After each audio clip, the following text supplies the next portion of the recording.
Burada bir tiyatro oynanıyor. Dünyanın en pahalı tiyatrosuydu.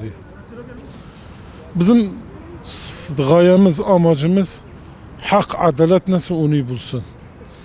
Eğer suçluysa serbest bıraksın ama suçluları da serbest bırakmasın. Bir anayı düşünün, Yıldız Doğanay kendi çocuğunu balkondan sarkarak çocuğuna diye git öldür diye. Ya bunu bir insan yapamaz ha. Ya bu ne biçim anadır, onu berat ettirdi. Onun beratını istedi.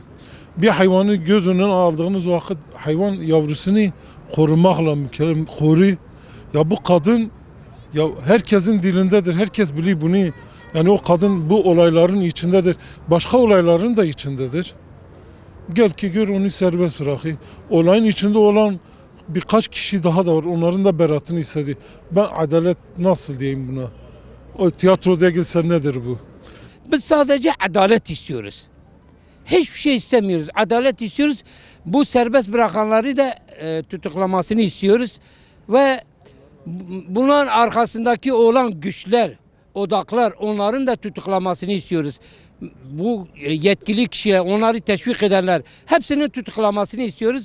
Bu dosyaya dahil etsinler. Yani bu serbest bırakanlar, bu müebbet isteyenler aynıdır. Yani eğer o ne yapmışsa o da aynısını yapmış. O daha suçludur. Eğer o ona destek vermeseydi bu yapmazdı.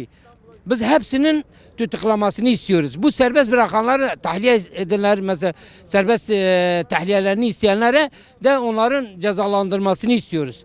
Biz sadece adalet istiyoruz.